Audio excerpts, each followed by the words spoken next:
Hello everyone, welcome to Tony Talks. Wow. How are you doing? Anyway, taking Coco King now. Any gidi pataki. Thank you all for watching.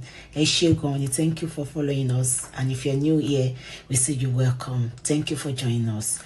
Nigeria.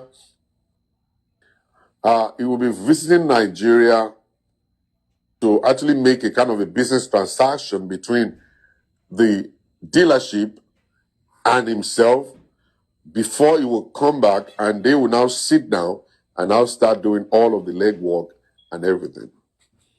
And the lady was like, yeah.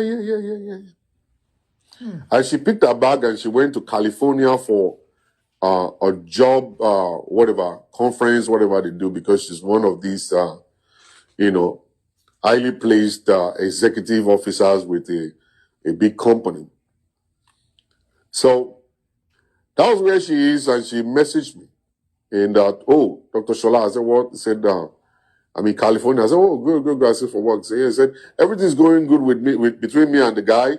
We're thinking of getting married by next year. I said, oh, next year? That's great. I said, like, what time next year? He said, well, I'm still thinking about it. Probably it's going to be February, thereabout. We don't want a lot of people. We just want just few people. I said, have you met the family yet? He said, no, I'm yet to. I said, but why are you talking about marriage? You've not met the family. Do you know any of his friends? He said, well, one of them. I said, oh, yeah. I said, you are not ready yet. Until you meet the family, until you meet the friends and all that kind of stuff, then we can start talking about family. And then she said, oh, Dr. Shola, life has changed. It's not like in your days. I said, oh, I'm old school, right? I'm old school.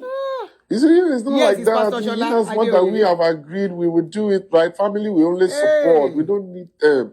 I said, okay. It seems that the juju they use is still working on this lady. If that juju is still working on her. I said, let me just leave her alone and stop. I'll wait for my invitation to come for your wedding anyway. So I will be glad to come. So I turned the phone off and I stopped. And 3 months after, I got a call. And I got this call, and I was like, oh, this sister. So I picked it up. I was like, hey, you're walking on chalet. And she was like crying. I was like, what happened? And she narrated the whole thing to me. The guy is nowhere to be found. He stopped picking calls, shut down his Facebook account, shut down his Instagram account, shut down the WhatsApp, shut down the telephone number, shut his email down, everything shut down. I said, okay, so he told you he was going to Nigeria. I said, yes. I said, okay. It's possible for him not to be in Nigeria. Just thinking out loud. It's possible for him not to be in Nigeria. It's possible for him to be in Ghana, because Ghana right now is where a lot of people are going to. And they're buying lands in Ghana, building houses in Ghana, and enjoying themselves over there. I said, it's possible. It's possible for you to be there. And see, there are a lot of people like this. A lot of people, a lot of young ladies. Some of you guys is like 10,000. Some of you is 20,000. Some of you is 7,000. Some of you is 50,000. There's another lady here that I know that gave a guy 50,000. $50,000, and this guy didn't pay back till now. Until now. So it's very terrible. And I need to warn you women. I'm going to do that.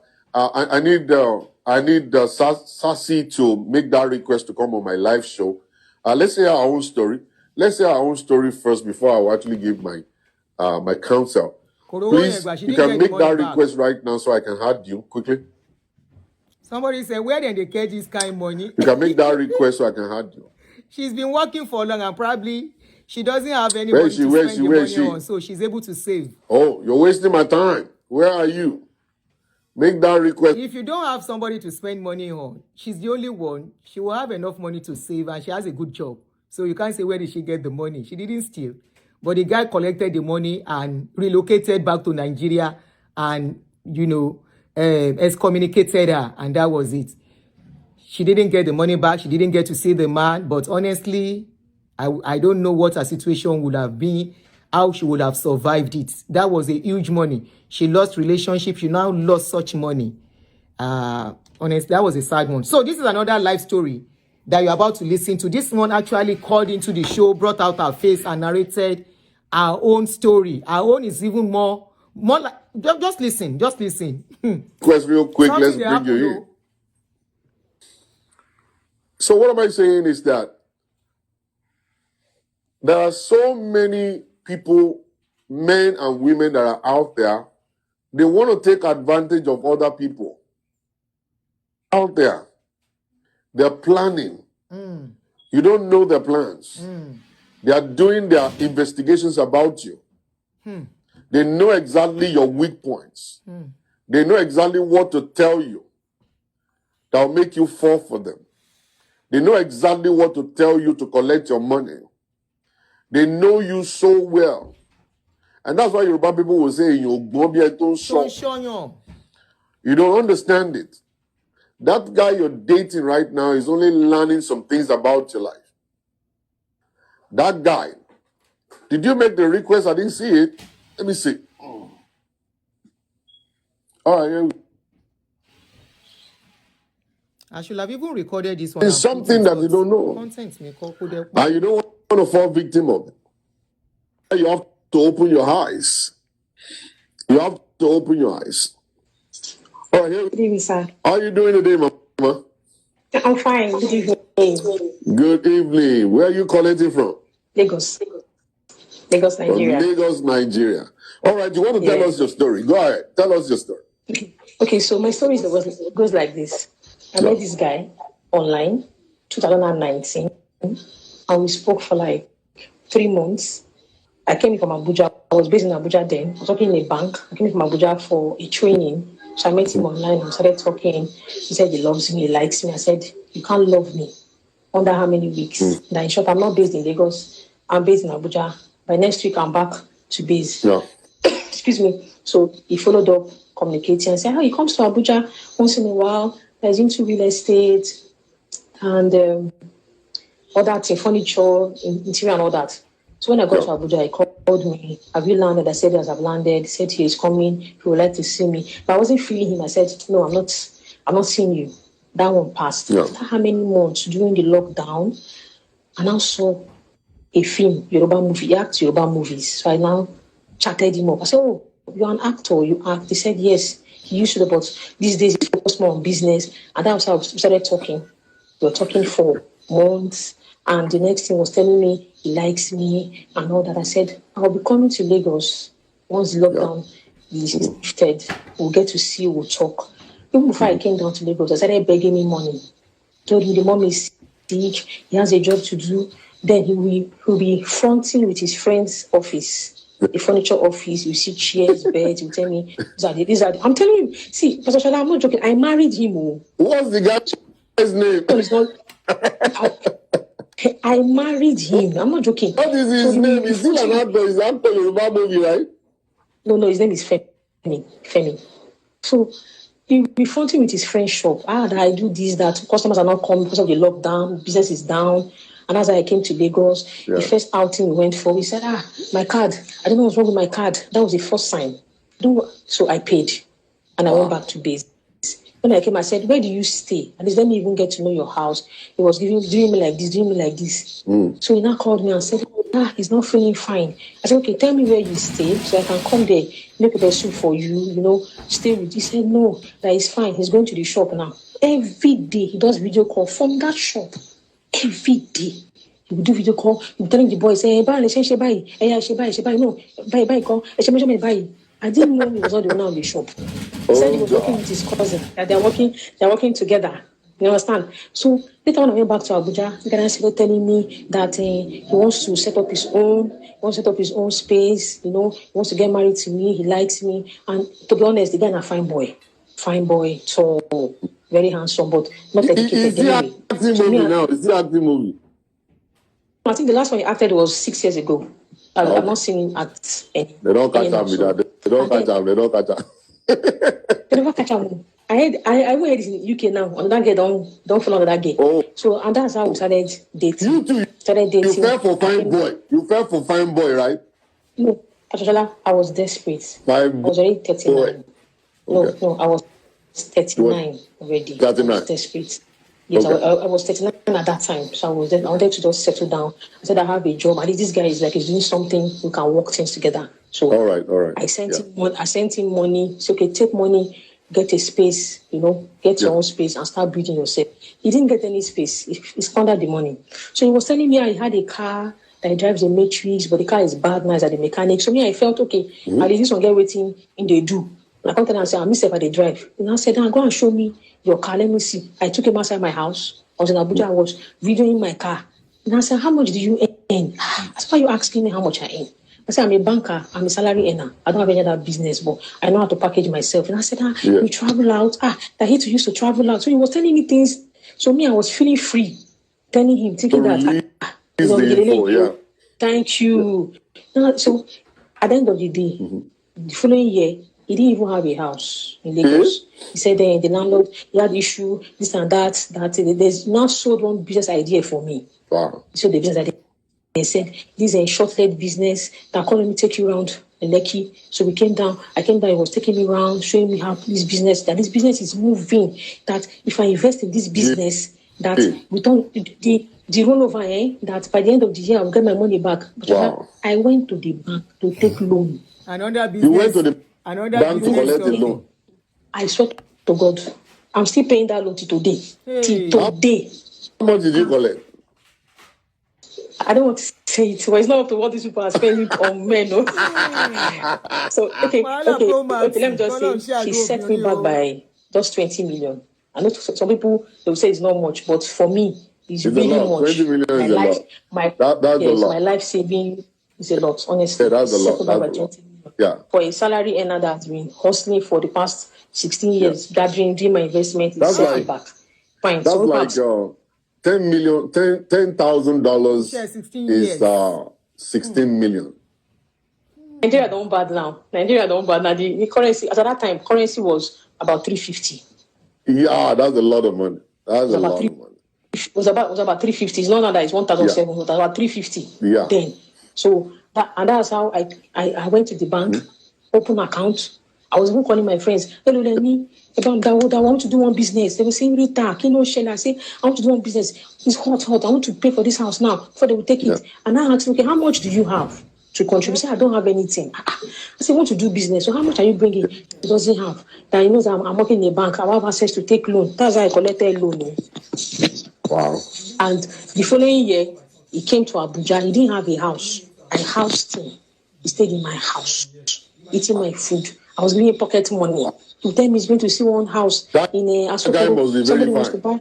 That guy must be super fine. It's fine. No, but I will share his picture with you privately. It's fine. I will send it to you. So he will now say, I'm going out to look at one house. Somebody wants to buy a house of 500 million. So me, I'll be expecting that. Okay, we're going into business, this and that. I'll be giving pocket money, buying him clothes. And he likes to do fine boy, do designers. Wow. And I came to Lagos, rented the house. I came, I looked at the place, everything. I said, okay, give me a breakdown of what you have spent. You have paid rent, you have furnished. The money is not enough. I still gave him from my pocket to furnish the house. But service apartment now. He now said, why am I asking for breakdown? That is he not going to pay me back my money? Pastor Shola, the following month, and I said he wants to see my mom and he wants to marry me, that he likes this and that. I said, take your time, let the business pick up. So you can have money to marry. Don't rush. He said, then when he came to Abuja, I was coming to my church. I told to my pastor that I'm dating this guy, I like him. I said, just pray with us, and business will boom. And I called my pastor that I don't want to marry. He said, we want to see my mother. I'm dragging leg. My pastor now called me and said, when you bring this guy, come, don't you like him? I said, I like him. He said, what is the problem? You don't have to do something large. And I don't do something small. Age is not on your side. I was already 40 then. Age is not on your side already. What are you delaying for? And I said, okay, come and see my mom. I flew down from Abuja, came to Lagos. Came to see my mom. He came with his brother and his in-law. After seeing my mom said, no time to waste now. Both of you are mature in your 40s. As I will fix date for marriage. I said, okay, how are we going to make the expenses? Something small, or he said, no, let's do something a bit okay and a bit classy. Pastor Shola, 1 naira. This guy did not give me for wedding. 1 naira. The God who made he didn't have any money for wedding. 1 naira. I said today, God is my witness. 1 naira. I have all my proof. 1 naira. You didn't give for wedding. After you dragged me out, to sponsor wedding. Now said, this is how we're going to do it. And then Abuja that that I should balance, and I should deposit for all the vendors, both food, hall, photographer. I should deposit that is going to make balance. And somebody's owing 5 million. And when the person pays, it's going to balance up. 3 weeks of the wedding, I called him, say, vendors are calling me. Where are the bank? He said he doesn't have. I said, what? You don't have what?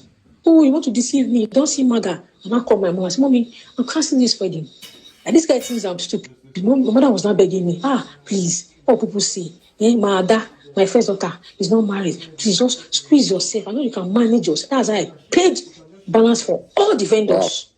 I'm telling you, after the marriage, I was in Abuja. This guy was carrying girls to the service apartment. Instead of to be doing the business, he was carrying babes there with his friends.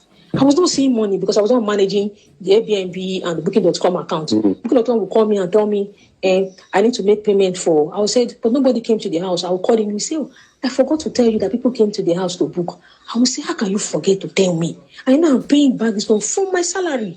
I'm telling you, that's how I resigned from Abuja. I got another job. I came down to Lagos. So let me use my eye now open and say, I married rubbish. I was the one paying.